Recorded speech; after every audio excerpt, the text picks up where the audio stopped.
So, I accidentally clicked on it instead of the mirror. Tabs. Well, what'd you guys find out? Do you remember your homework from last night? Luke, remember? What was it? I'm not calling you out. I'm just asking. Do you remember it? No. Kyler remembers it. Didn't I give this class homework? Sir, I don't think Where'd we stop? we were talking about pie. Cliffhanger. That's what it is, cliffhanger. See, the other class I said your homework is to figure out That's where we stopped. That's the one board. this. Oh, logistic. We were talking about exponential growth. Oh, yes, yes. Yes. Do you know logistic growth?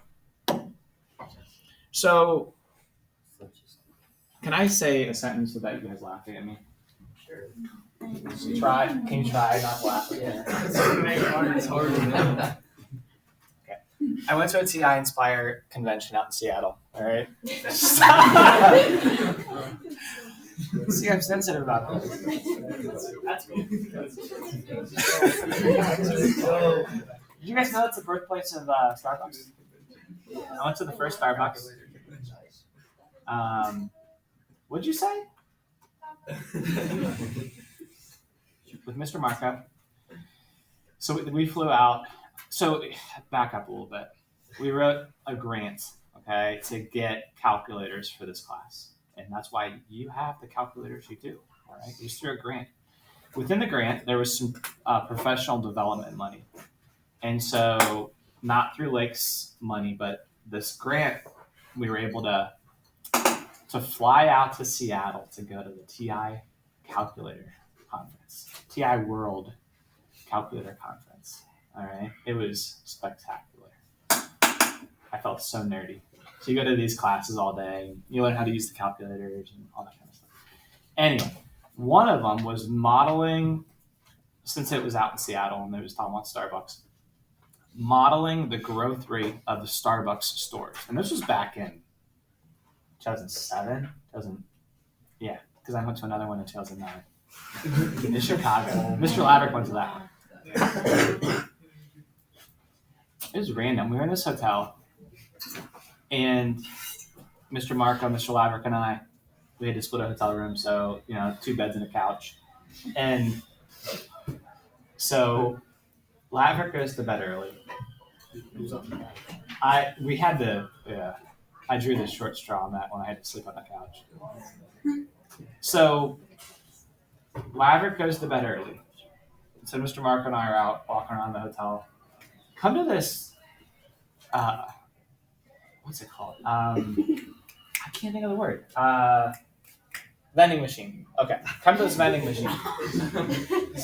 Oh, come on. And at the bottom of the vending machine is this rolled up Justin Bieber poster. It was wonderful. So we took it, taped it above Mr. Laverick's bed. Took pictures. We used to pick on him so bad. I think I told you guys that, right? I didn't tell this group back. His first year teaching, we had those smart boards. And one day I went into his room before school and changed all of his smart board pens to white. So the whole day. Good stuff. All right. Anyway, where was I going with this? Oh yeah, Seattle. So in Seattle, there was this. One of the talks was about modeling growth rate on the TI Inspire, okay, and how you can use the plotting tools and so forth. And so they actually discussed how Starbucks as a corporation would make decisions, how many stores do we build, right? And you think of it now, and that was 14 years ago. I mean, you think about, should we keep building stores at this rate? Nowadays, I think of Dollar General, right? Dollar General stores popping up all over the place. If you could okay, how far did you drive here today? Well, how many Dollar Generals did you pass, right? 3? Okay, I know exactly where you live. So Dollar General stores, should they just keep building them? No, I mean, they're growing exponentially. But if you were to model that, what happens down the road when the potential growth rate, if you're using exponential growth, says there's going to be this many stores, right? Number of stores. But then what's going to happen? What's actually going to happen? Is exponential growth a good model for Starbucks stores or Dollar General stores? No, why not?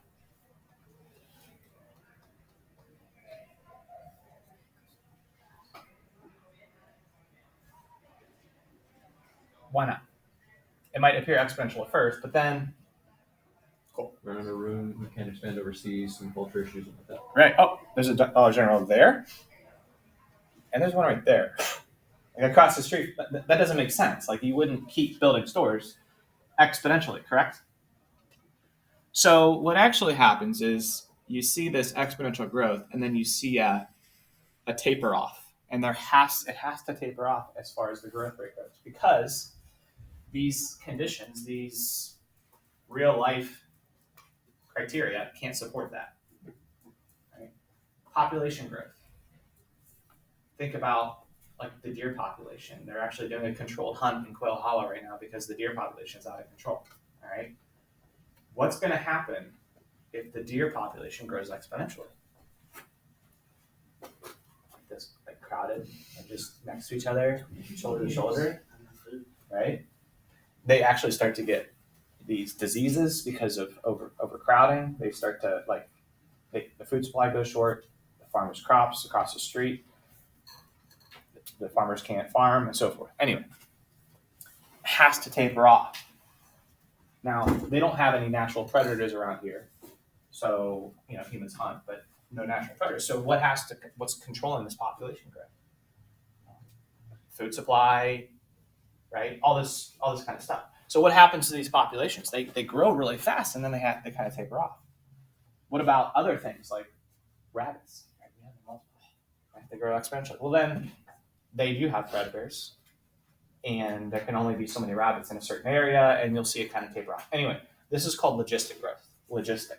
All right. So it grows exponentially, but then there's this logarithmic boundary it comes up and reaches that flattens it out. All right. What about gets me every time. What about pandemic growth?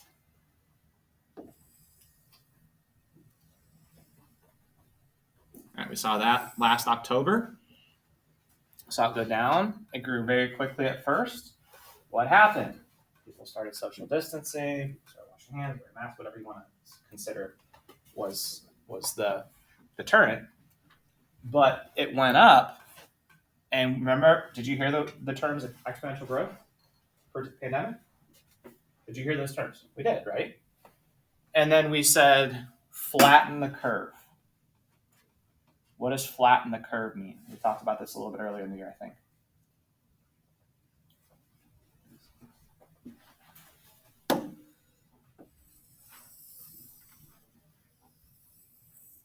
All right. So what happens is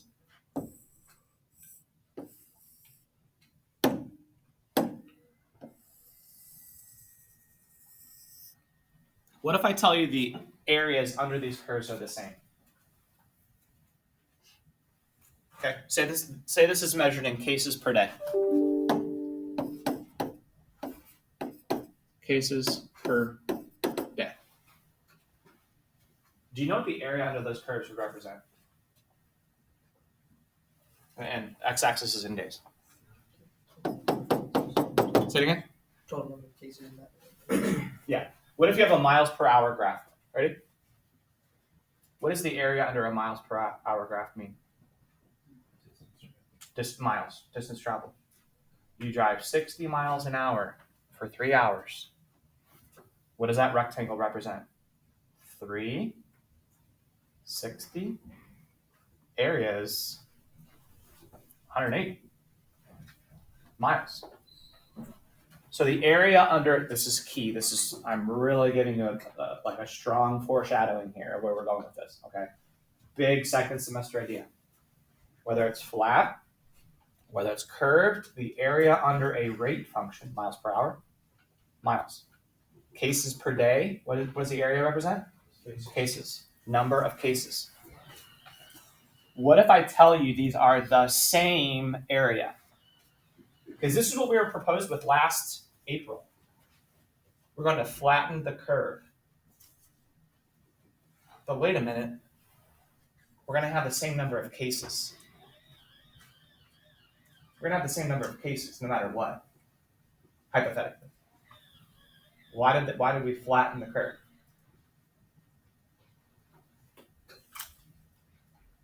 Wayne.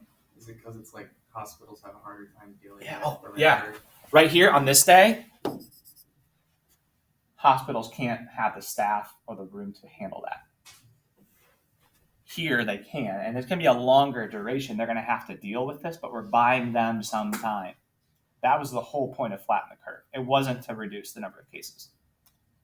All right, it was to kick the can down the road to buy time for ventilator production. At that time, it was ventilator production. It was rooms in hospitals. It was shifting people, reallocating rooms that used to be a cardiac floor is now a COVID floor, right? And reallocating room for that. So the calculus behind it, if we're flattening the curve in a calculus expression, we're talking about shallower slopes, correct? Here we have a spike. The slope is very steep. Here the slope is shallower. Okay, so what looks exponential at first, we're trying to create an inflection point. Have you heard that? An inflection point. We're trying to create an inflection point where the slopes stop increasing at an increasing rate. Okay. And I need to be careful about that. The slopes stop increasing and start decreasing. The slopes stop increasing. The function stops increasing at an increasing rate and starts increasing but at a decreasing rate. The slopes stop increasing and start decreasing. Can you see that? Slopes, ready? 1, 2, 4, 8, 10, 8, 6, 4, 0. Right?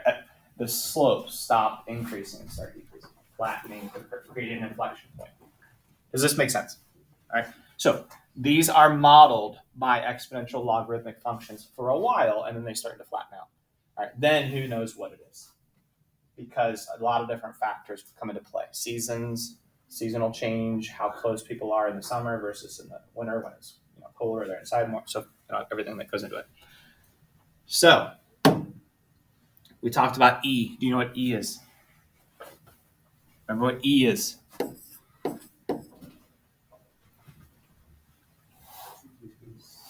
2.718-ish.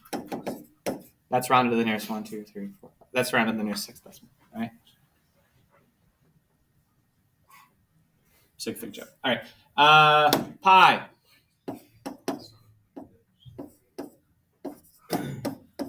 Tony, did you get the picture? Yeah. Awesome. Did you post it? No, I didn't post. That's embarrassing. Should I post it? Yeah. I'll post it on my birthday. Okay, fair enough. It'll make sense. And where does pi come from? Circumference divided by the diameter, always. And they approximated it. They used to put polygons inside of the circle and say, oh, that's how to find the perimeter of the polygon, circumference. And they approximated it 22/7, and they got better and better and better. And oh, it's 3.14159. So, all right. E. Why was I talking about that earlier? About all the growth rate stuff? E is approximated by 1 plus 1 over n to the n. Don't need to know this. All right, this is just random info. E comes from a natural reoccurrence of growth rates in nature. Trees. Okay? Trees have, that's a bad pun, but seriously, they have natural growth rates. Okay? Not logarithmic. Okay, but you know. Not exponential growth. This is just talking about the constant e. The constant e we call a natural number for that reason. Natural number. All right. Anyway, we're dealing with e to the x though.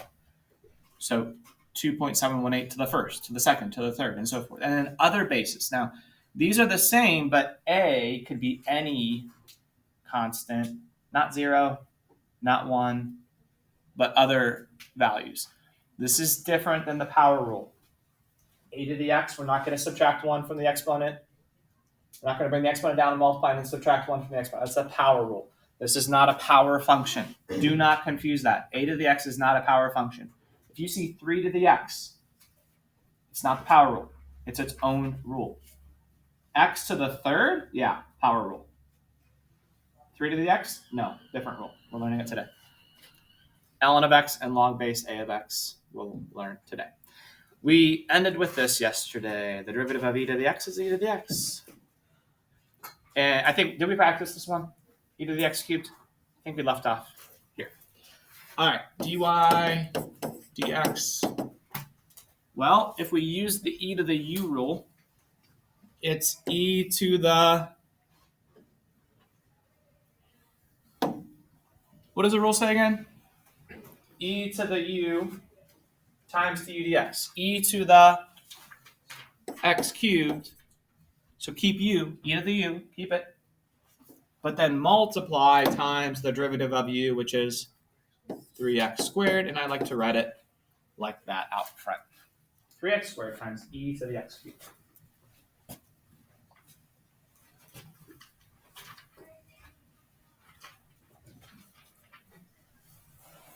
Good with that? Question. What would you do if you had to find the second derivative? What would be the appropriate overarching rule? Product. Very good. It's a function of x times a function of x. Product rule. Within the product rule, you're going to have an e and chain rule, right? You see it? Excellent. A to the u. A to the u. Now, what are the criteria here? A is greater than 0. A can't be 1. Okay. If you have a to the u, the derivative of a to the u is a to the u times ln of a times du dx. A to the u times ln a times du dx. How comfortable are we with ln and log base, whatever, and graphing them? Rough? Or okay?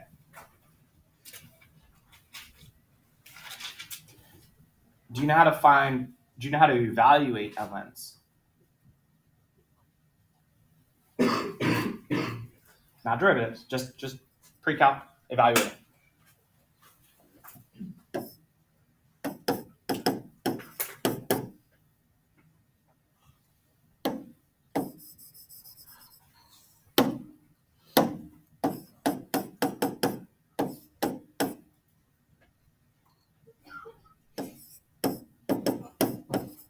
What's ln of e?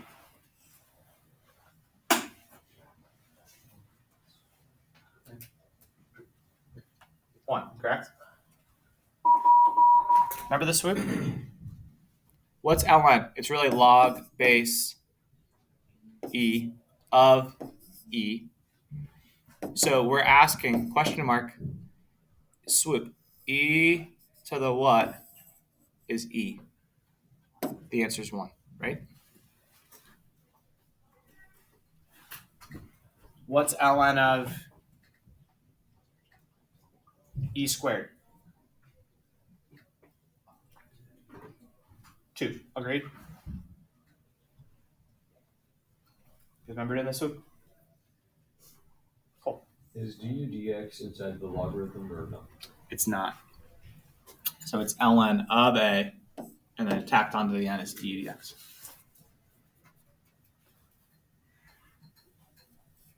I'm going to do an example of that.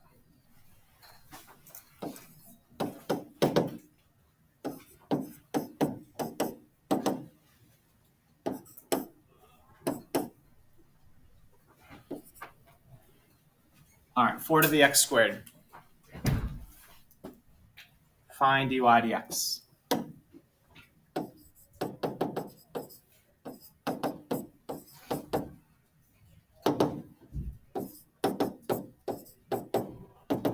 Well, if I use the rule, the derivative of a to the u is a to the u, so 4 to the x squared times ln of a. What's a in this problem? 4. So ln of 4, which I don't know, times du dx. What's my u? What's u? X squared. So what's du dx? 2x. Can anything combine? Can this 4 combine with the 2x? No. Order of operations, you'd have to do exponents. You can't evaluate that. You'd have to evaluate that before you could multiply, right? You can't multiply. They have different bases. All right. Can anybody approximate ln of 4 for me? Without a calculator, just ish. What is it? 1.7. 1.7? 1.4? Wait a minute. Just this part. Ready? Log base e of 4. E to what is 4? Well, e is like 2.718. 2.718 to the first is 2.718. 2.718 to the second, more than 4, less than 9, right? So it's between 1 and 2. Are you guys okay with that? Between 1 and 2. That's all you need to know. We're just trying to model this right now, because in a little bit, if we have time, I want to show you how to graph it. ln of x. Are you okay with that derivative? Yes? Now, could you write it as, you could write it as 2x times 4 to the x squared times ln 4. You could write the ln 4. I mean, this is all multiplication that's commutative. Next rule. ln of x, ln of u. The derivative of ln of u is 1 over u times d dx.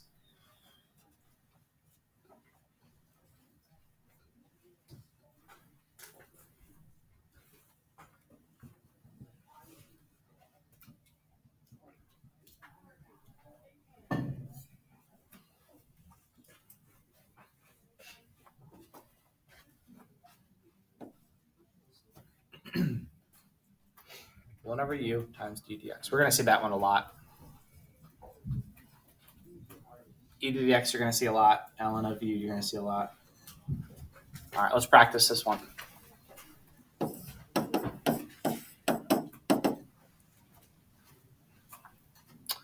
All right, 1 over u. So 1 over x squared times du dx. What's du dx? 6x. We could reduce that. What does that reduce into?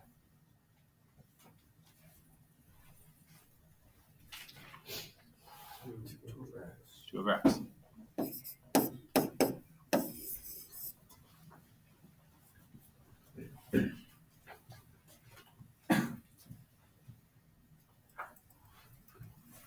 You just have to know these rules.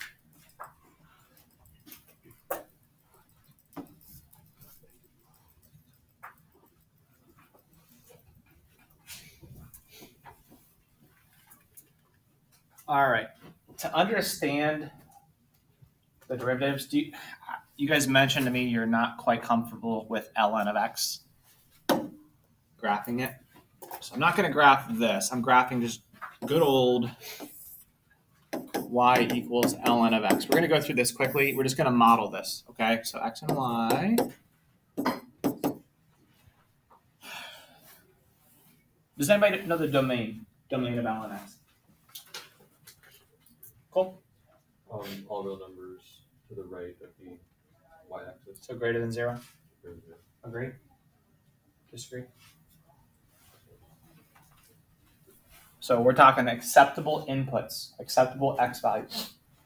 The weird thing about LNs is how you have to think about input-output as you graph it, okay? So I need you guys to just focus and try to train your mind to think this way. You need to be able to model these kind of graphs, all right? So if we want to get some points on this graph, you need to think to yourself, e to the y equals x, right? E to the y equals x. That's that swoop you guys talk about. E to the y equals x. Now the reason why this is weird to think about is because we're raising e to a y to find out what x gave us that as an input, right? So let me ask you a question. Can you raise 2.718 to a number and get 0? Can you raise 2.718 to a number and get 0?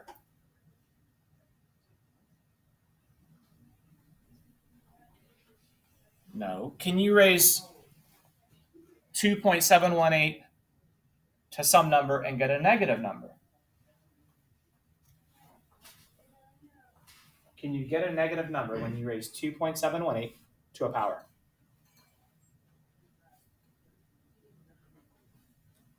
I'm not going to call on you, but how many of you can agree that's not going to happen? Okay, awesome.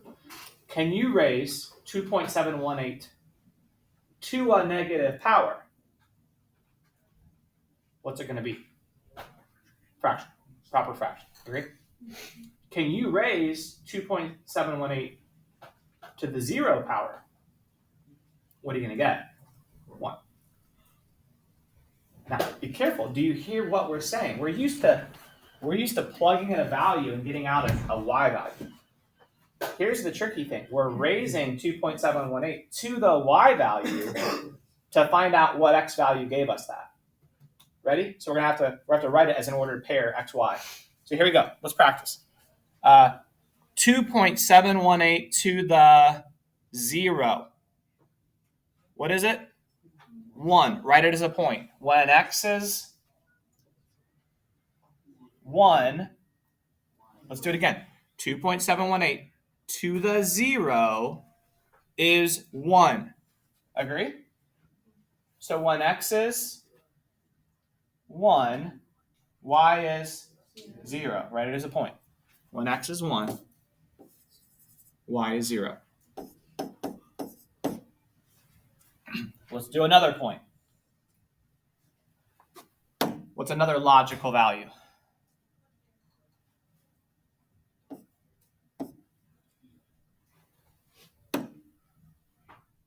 One, 2, 3.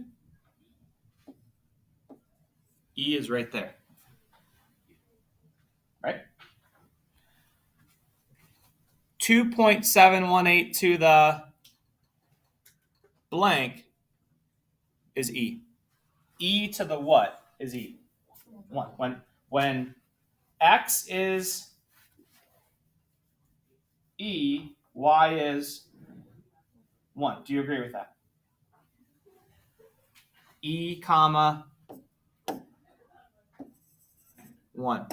E, comma, 1.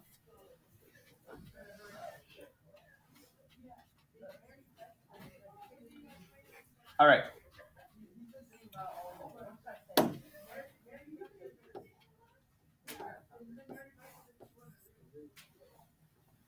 let's pretend e is 3, 2.718. Let's say it's 3 for just a second. Okay. Let's say it's 3. 3 to the what is 1/3?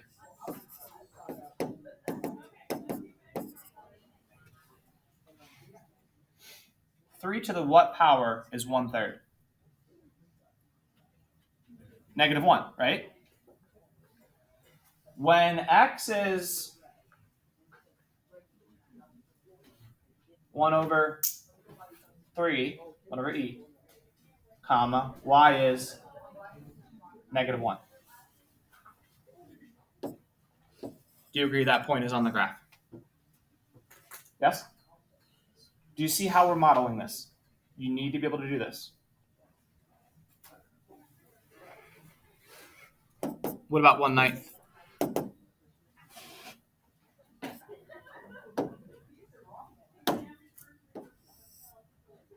What about 1/9? -2?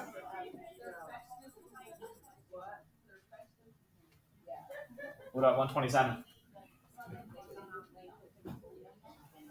With me? What about 1/81st? 4, and so forth. 1/243, right? Next. What's happening? These points keep getting closer and closer to the y-axis because the output is 1/3, 1/9, 127, 1/81, 1/243. Do you see it? So I think we can agree this curve has a vertical asymptote right here. Because as y gets more and more and more negative, 1 stays in the numerator, but that denominator, it's e to the second, e to the third, e to the fourth, right? In the denominator. Make sense? Now, what's happening as we go to the right? Can you plug in any x greater than 3? There are x's you won't get out. When I say get out, I'm not talking output. I'm talking about you raise e to the y and get out an x.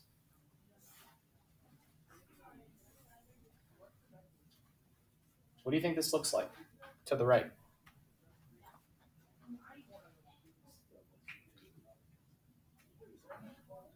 Is it continue? Who says continue increasing? Who says it's going to become completely horizontal? Flatten out. Have a horizontal asymptote somewhere. Good. Yeah, it does keep increasing. Okay, not very fast. Actually, that should have been flatter. Okay. It does not grow very quickly.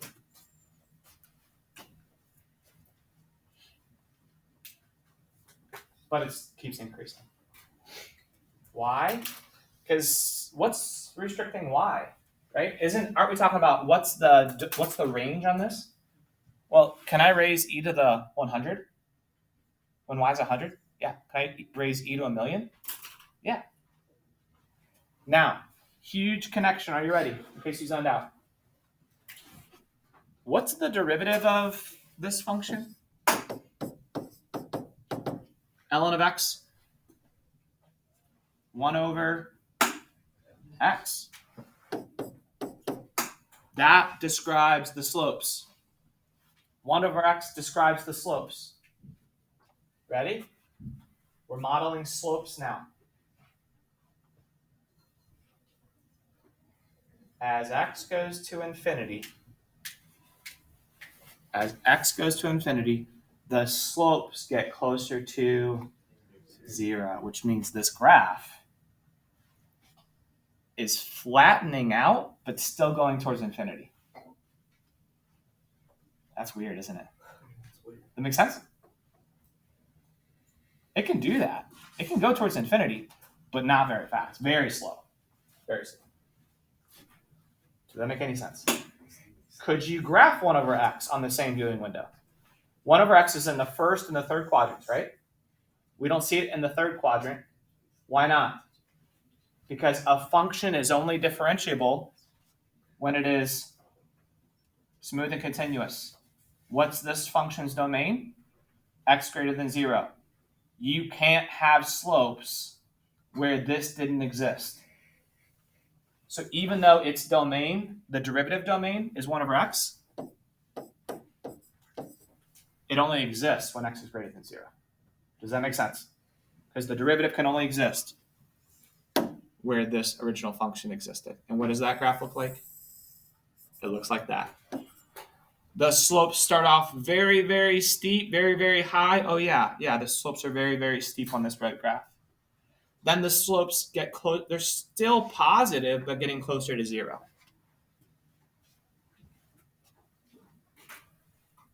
I know this is tedious. I know this is like frustrating. I'm not going to ask you to graph this. So why are we doing this? Do you guys need this? You need to make a concrete connection between a function, how to model it. First of all, can you graph ln of x? You need to be able to graph ln of x. You need to be able to model log base 10 of x. Not because I'm going to ask you on a quiz, because you need to understand what it looks like. Because when you find a derivative, you just see, does that make sense? Is it reasonable? Okay?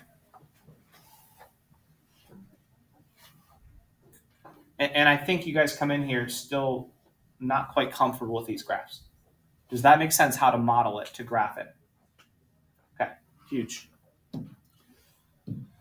All right, log base a of u. Y equals log base a of u, where a is a number. U is the input. It's a function of x. And the derivative is 1 over u times ln of a times du dx.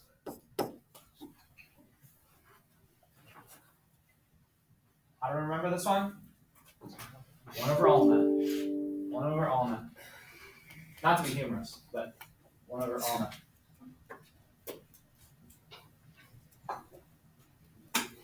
Humorous? Yeah. I forget which one that is. Is it arm bone? Yeah. Femur, or no, what? Or, Yeah. all good. It's okay, Cole. Where's the humerus? Help me out. Who's outside? Inside, outside. There's Huh? not one up here. There's only one? There's two down. There's one up here. Oh, this is the humerus? Ulnar down here. Yeah. Ulna? Bones radius. Radius. Great radius. Ulna. Radius is on the front side. Okay. Do they use the word like anterior Yeah. and Posterior. posterior? All right. 1 over ulna.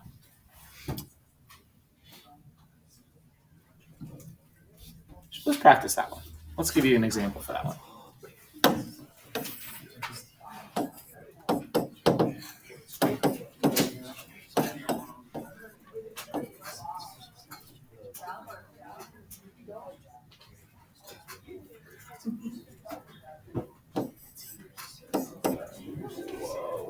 Boom.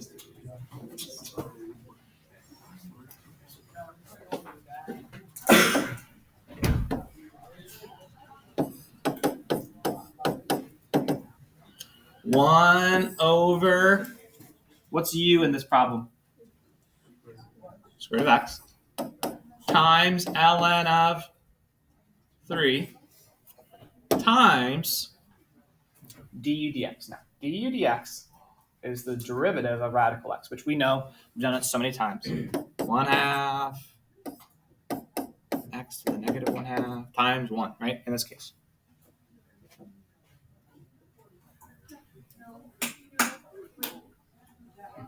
Let's clean that up.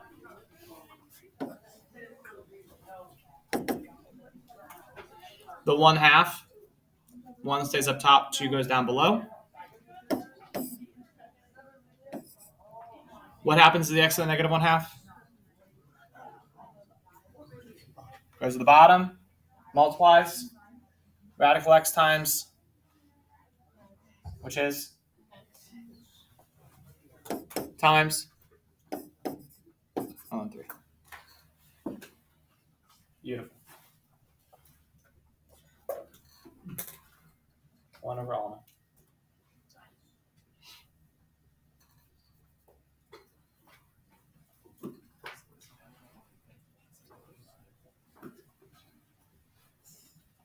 All right, and then they get into power rules. This is stupid.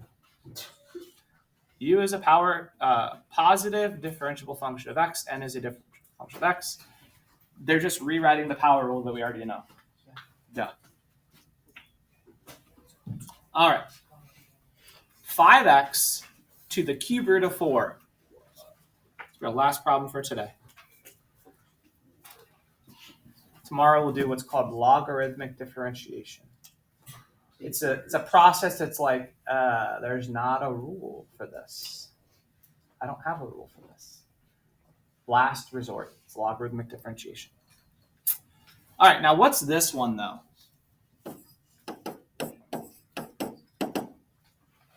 We'll do this one together. You need to decide, is this a power rule? And I think the reason they bring back up the power rule, it's like, hey, we just learned a rule for a to the x, 5 to the x. Is that different from x to the 5th? Yeah, x to the 5th, power rule. 5 to the x, a to the u rule, right? What's this one?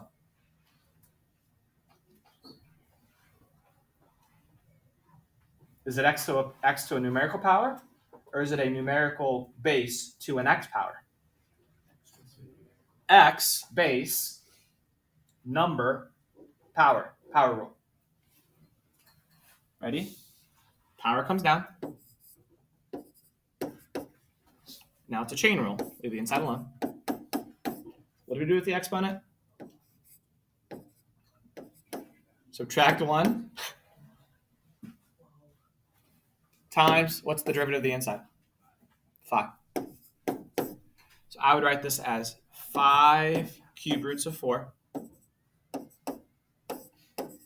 times 5x to the cube root of 4 minus 1.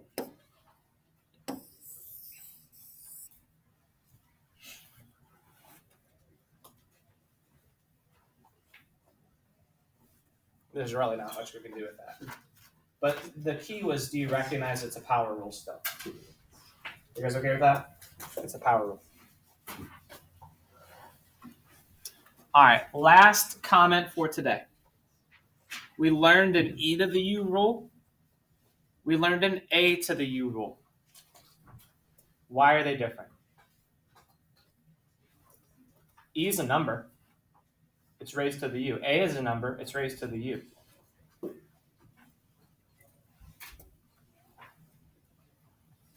Let's try to apply that, because E is a specific A, isn't it? E is a very specific A. A could be 2, A could be 3, A could be 4, A could be 5. E is a very specific A. Let's try to use the A to the U rule. Ready? A to the U times ln of, in this case, it would be E times du dx. What's ln of E?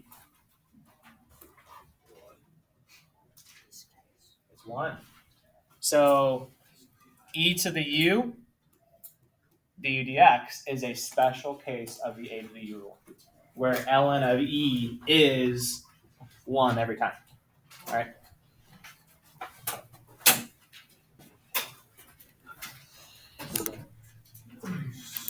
Homework.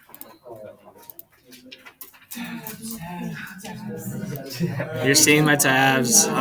This is so embarrassing. It got out of control yesterday. What? It is. Once he hits a limit, delete this. Flatten the curve.